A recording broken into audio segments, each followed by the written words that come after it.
Hello there. Welcome to another episode of Hard Talk HR. I'm your host, Mihaly Nagy. My guest today is Christopher Lind. Chris is the global head of digital learning at GE Healthcare. He's also a podcast host of Learning Tech Talks, taking place every Friday on LinkedIn. I asked Chris to join me on the show today to talk about how the learning landscape is changing, especially in today's coronavirus era, how learning will look like in a post-COVID era. We also talk about upskilling and reskilling in the digital age being a top priority for organizations. But of course, many companies make a lot of mistakes in the transformation, so we'd like to find out what are some of the critical success factors and pitfalls he has seen. Last but not least, we're looking at the crystal ball and discover how learning technologies will look like in the forthcoming 3 to 5 years, if we can predict so far. So I hope you will enjoy today's episode, and if you do, don't forget to hit the subscribe button. Visit our podcast pages on Spreaker and Spotify.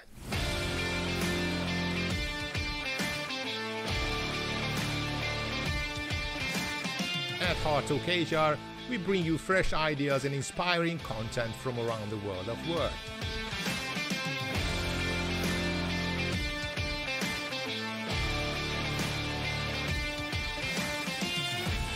Chris, so good to have you here. Thank you for joining me. Welcome to the show. Yeah, well, thanks for having me. I'm glad we were able to make the time work, and I'm looking forward to chatting. Indeed, it's brilliant. Let me start by asking you a personal question. Sure. Learning can take place in many shapes and form. What have you learned since coronavirus hit about maybe a new skill and also about yourself? You know, what's funny in terms of since coronavirus hit, what's been a little bit interesting is before coronavirus hit, I felt like a little bit of the nutty professor, because a lot of the things that a lot of people were focused on, that are focused on now as a result of coronavirus, I was focusing on probably 10 or 15 years ago, because it was something that was like, hey, this is coming at some point. We need to think about this.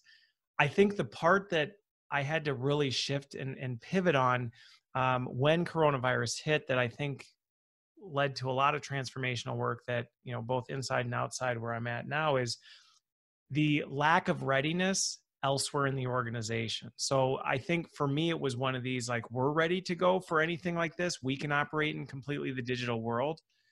The lack of readiness for, you know, the rest of the organization and how much help they actually needed to get there was actually something that caught me off guard a little bit. So, you know, in terms of some of the skills that I've been working on and my teams have been working on, it's really the skill of how do we help bring other people to the same place we are. And that really takes meeting people where they are, because everybody's in a different stage. IT and HR, on the other hand, they did a tremendous job moving hundreds of thousands of people to home office in literally a matter of days. But what you say, it's not about the technology, it's not about the processes, it's more about the people themselves. So tell me some of the issues you faced in terms of lack of readiness. So I think a big one was there's a lot of things that people took for granted just because they were in person, right? So as a really good example, one of the big ones that boiled up to the top was, you know, when it came to communication, a lot of people assumed they were really great communicators because they saw people and they interacted with people. And so they figured, you know, well, I know how to communicate. I have a feeling of what's going on with my team. And what they didn't realize was that was just happening organically. They weren't necessarily really skilled at doing that. So when all of a sudden their environment was completely disrupted, the intentionality that went into how do I actually communicate with people when I can't see them? How do I put that effort in? Because before they didn't have to think about it. It just happened. They were there. And so they assumed, well, I communicate well. People know what goes on. It's like, well, was that because you were skilled at that, or was it just the nature of where it was? And COVID really kind of exposed that. I think leadership's another skill, right? Where it was like, well, I know how to lead my team. Well, maybe you do, but do you know how to lead them when you're focused on, you know, the outcomes, not what they're doing on a day-to-day? Suddenly that got tested and a lot of people struggled with it. So those are a couple examples, I think. So you're having digital learning at GE Healthcare, right? So you look after building curriculum and coaching people to be ready for this digital world. What do you see in terms of what makes digital learning effective, especially if it comes to digital learning in a virtual environment? What I would say with this, what I've found with this is digital learning, I think, has a little bit of a misunderstanding in people's minds what that is. And depending on who you talk to, they think about it in different ways. And a lot of people have this impression that digital learning is just taking what you were doing in the classroom and turning it digital, right? So we used to do this, now we do it this way. And that's not really what digital learning is. And so as I look at, how are we doing this, or how are we doing this to make it effective? We're actually really breaking it down into what are the things that work really well and what actually help people get better at things. And so you look at it, and when you deconstruct it that way, there's a lot of different components, right? There is a knowledge component. There's the knowledge. People need to learn new things, information they didn't have before. They need to have resources, because inevitably your brain doesn't retain everything. So you're going to get kind of hit with things, and you're going to need some support in that moment. But the other piece is people need opportunity to really collaborate and practice and work together and things like that. And so when you actually break it down that way, when you look at the digital space, it's less of a how do we move what we were doing from this box to this, and more how do we actually accomplish that in different ways. And that's where technology is opening up the possibilities for a ton of different stuff. But technology is not the final solution. So No. as the saying goes, a fool with a tool is still a fool. So what is the right way to use technology to make sure that we upskill and reskill people to be ready, to get ready for, well, not the future. I mean, COVID had just accelerated everything. So the future is actually now here today. Yeah. So, your point, right? And actually, I may steal that quote from you in terms of the fool with the tool one. I like that one, because that's what I see a lot of happening, which doesn't work, right? Where it's like, we need to go get a whatever, this type of platform, or we need to go buy this or that, versus saying, okay, this is, what people need to be able to do. So I'll just give one example of something where we actually deconstructed this. So when we were looking at our sales force, as they were not only moving into this digital age, but just being in an organization that's so distributed and global, the ability to say, let's all get together in a room and try and work together, it's just not physically possible. And so we had to say, all right, well, what does that actually look like, and how can we accomplish that? And when we did that, we're actually able to break it down into, kind of like I said, right? There was these elements of stuff that we needed. And the practice piece was where we really doubled down on technology, because we said, all right, we need people to be able to practice, get feedback, and work through that feedback cycle, but they can't come in person. And there are some limitations with the way, I can talk to you. It's not quite the same. And so that's where we then look to technology to say, how do we get people to do that? And how can technology help us do it? Now, once we did that, we were able to find solutions that actually solve the problem, but we didn't start with the tech. And so what was the role of HR and how did you work with business in terms of, I hate using the term business and HR, right? I mean, at the end, HR is business, and business does a lot of people stuff. But having said that, how does HR function, learning function work with the non-HR function still as a business function in order to make sure that digital learning effectively implemented? Well, this one goes back to, I actually get asked a lot about how do you measure like the business impact of what you're doing, right? That's always like the challenge analogy. How do you measure the impact? And a lot of times I see people trying to go, quantify earnings per, EPS or revenue targets and things like that. And it's one of those, it's a missed opportunity, I think. And so the way I look at that partnership, and what's worked well for me in kind of bridging the gap between the business leaders, who they know their business, right? They know what they're doing. They know how it works. And it's actually really offensive to them when we come in and we go, we're the learning people. Let us tell you how to improve revenue. They know that if it was that easy, they would do it, right? And so where it's worked well is to come in and say, it's almost a forged partnership. And this is how we've bridged the gap, where we've said, we have clear roles and responsibilities in this. I, as a learning leader, understand how to drive behavior change, right? That's at the core of what we do. How do we get people to behave differently than they did before? You, as the business leader, know what behaviors need to change better than I do. And I may have input, I may have suggestions based on experience, but ultimately you know that best. And so that actually forges a collaboration, because now we're saying, you tell me what behaviors as in the commercial example, What behaviors do you know are going to close more sales? I'm not a salesperson. You tell me that. Once we get that from you, I'll take accountability for, I will make people better at doing those things you told me. And once we do that, instead of it being this, I'm on the hook for some arbitrary revenue target that I couldn't quantify, even if I wanted to, I'm now actually measuring behavior change that they're now accountable for based on the behaviors they picked. Mm. That's very interesting. Do you use people analytics in learning? And the reason why I'm asking, because you mentioned you tell your business leader, you tell me what behavior change you want to see that will impact your business. But very often what I actually see that people have a different perception of what really matters. And so what, there's no causation effect. They want to see a certain behavior, but that does not necessarily contribute to changing business impact. So how do you work in terms of, yes, you tell me that's your perception, but data shows differently. So how do you apply people analytics in such settings? So I will say I don't have a perfect answer for this, because like a lot of companies, right? The data that we have is still not, it's not everywhere it needs to be. Now we're doing some things outside of that, right? Because what we're finding is external data from, big, I won't mention names, but from big partners can actually give us more insights into behaviors and things like that. Not just our own internal data. So I think some of it is, yes, bringing in that people data to help tell that story. And I think the part that can be misunderstood when I say this is how I approach it is, there's still a consultative role that goes into it, because a lot of times the senior business leaders that you're working with, they do know the behaviors that drove success or drive success.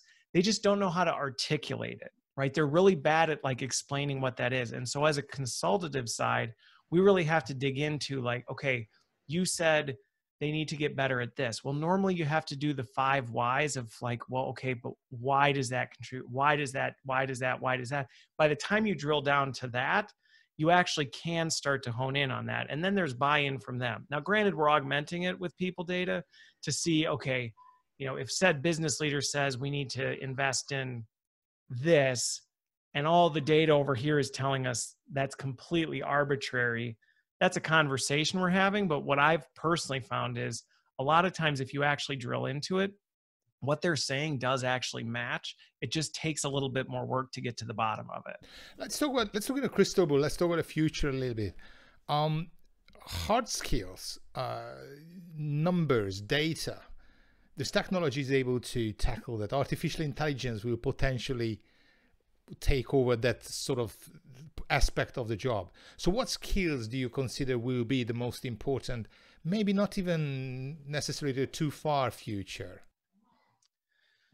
That's a good question. So, I actually gave a talk on this recently. We were talking about, is there still a need to develop in hard skills? And I don't think we can completely abandon them, because the reality is there's new hard skills that are coming into play. I think the way that we have to look at some of those hard skills is the role we play in almost oversight of artificial intelligence, right? Because we can't just turn on a machine and trust it to do that. So people still have to have some degree of skill set to know, are the machines doing things in the way that we want them to? Are we actually getting the desired outcomes? So we can't completely walk away from hard skills. I think we have to think differently about it. And the days of spending years and years building up, a hard skill, those are going to diminish very quickly, because the shelf life of those skills just doesn't last. In terms of, though, to your point, I do think the human skills are more what I call them versus soft skills, are those things that are distinctly unique about people, right? Like you look at resilience, ability to learning, agility, you look at communication, you look at some of those things where it's like, you're going to translate those even as technology comes. I would say, while I don't have a top 10 list of like, these are the best human skills to invest in, I do think we have a responsibility to invest more in that, because people's jobs are changing so fast. We can't count on them doing the same thing for 10 years. Well, it's interesting to the point that human skills are so important, especially now what's happening in the States. And you had a very interesting, very provocative podcast, and now the spotlight is on you. When the podcast was about inclusion, diversity training, does it backfire? So what's your what's your take on that? What's the best way to teach human skills, including inclusion and diversity? Yeah. Empathy. So it's an interesting topic, and I've actually had a couple podcasts where we talked about this, because it's one of those, diversity training can sometimes get a bad rap, and it's not necessarily that it's bad, it's just oftentimes incomplete, right? Because going back to what we talked about before with the way people learn, there are multiple facets of what people need to learn. So is it bad to have diversity content to help create greater awareness about, biases that people may have? Is it wrong that, we talk about these things from an educational standpoint? No, but if that's your strategy for diversity, that's a problem, because rolling out an e-learning course and saying, there, everybody's diversified now, The episode of Office it doesn't, right, it doesn't change anything.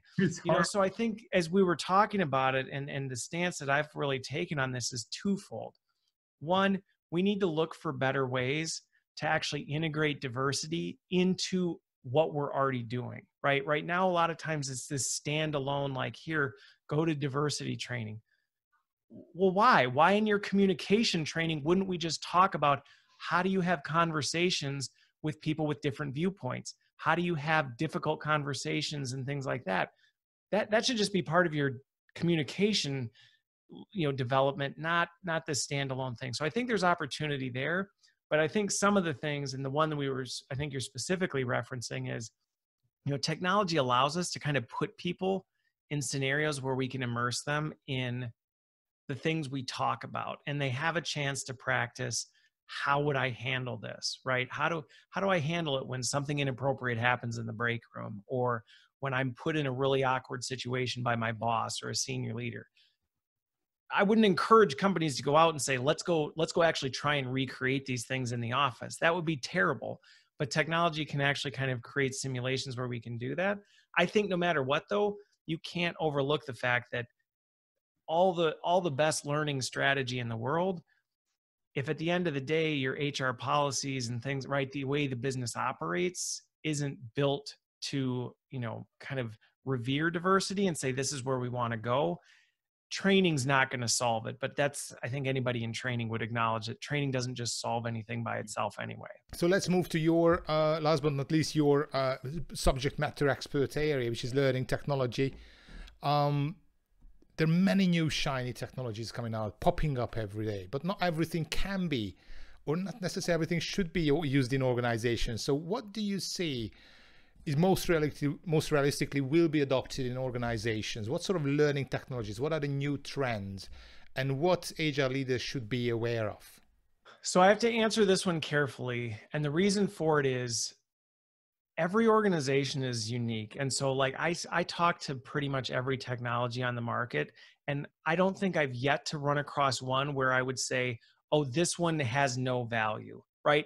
There are ones where I go, well, this is very niche value, right? This is very niche value, or this would only be used in these certain use cases. So I think it's important for organizations to understand, like, what are your priorities? What are your pain points? Then you'll be able to figure that out. Now, that said, I think there are some trends in terms of what are ones that people should have their heads open to.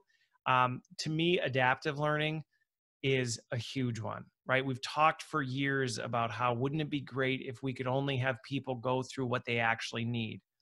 Adaptive learning is actually unlocking that, right? So that's dramatically increasing the efficiency of that educational content. So to me, that's really a game changer in the space.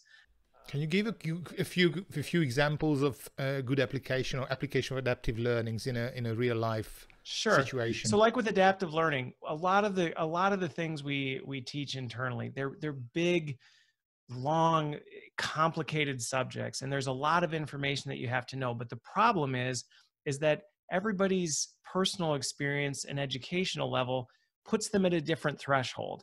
So I'm coming into a topic with different experience than you are, but historically we've treated everybody the same, and we've said, okay, you both have to go through this all at the same pace, the same stuff, things like that. What adaptive learning is doing is it's actually looking at, okay, I'm going to see, what do you know now? What do you not know? Where are your gaps? Where do you know things that, or where are there things you think you know that are actually wrong?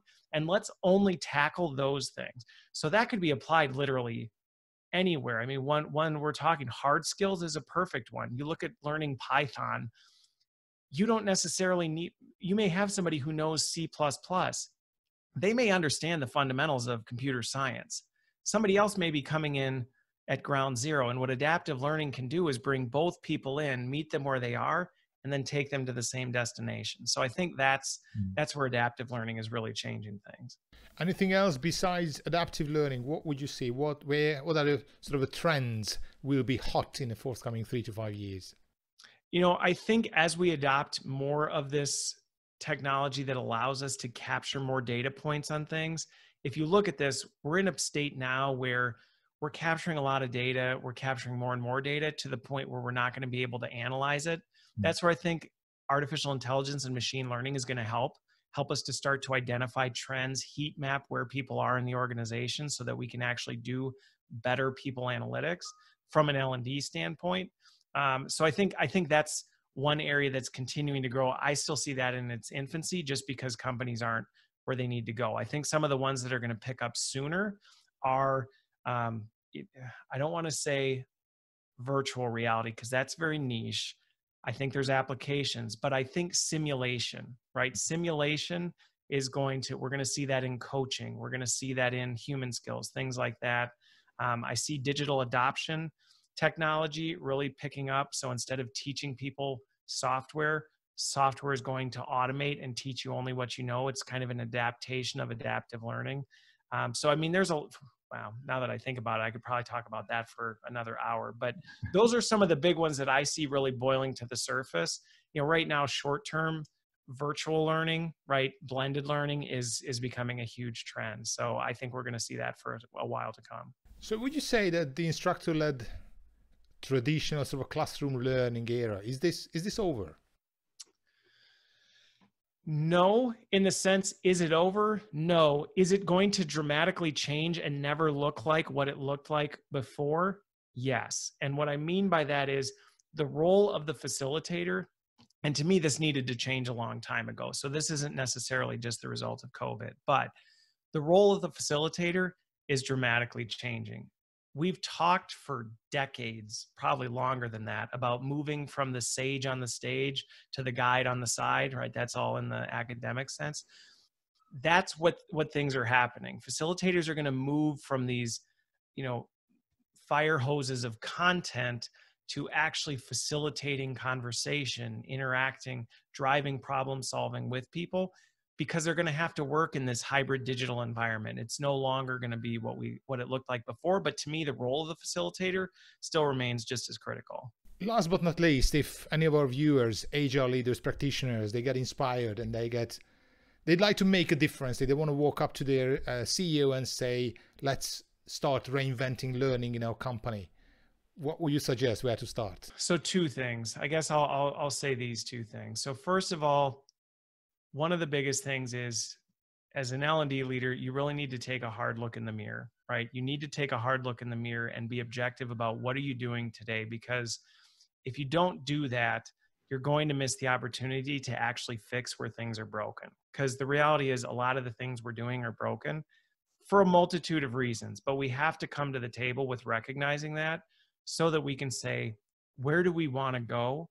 Right? And tell a compelling story. And this is the second part. We have to get really good at telling a compelling story of where we want to go and why, and how that ties back to what we're trying to accomplish as a business. If we can do that, I can say when I've done that well, I've never been told no. Brilliant. Chris, thank you so much for being on the show today. If people want to get in touch with you, learn from you, I know you have a podcast. What's the best way to find out more about what you do? So LinkedIn, I'm on LinkedIn a lot. That's probably the best way to get a hold of me, whether it's connecting. You have a weekly video episode. Is it a video or a podcast you host? Yeah, well, so that's the part people always get confused by. They're like, what do we call this thing? It's technically a live stream because I'm actually multi-streaming out to all social medias at the same time, but it does get pushed to a podcast. So it's actually like a video live stream, right, I guess would be what I describe it as. And yeah, it's weekly, sometimes twice a week. Okay, perfect. Chris, thank you so much for your time today. And ladies and gentlemen, I hope you enjoyed this episode. If you do, don't forget to hit the subscribe button.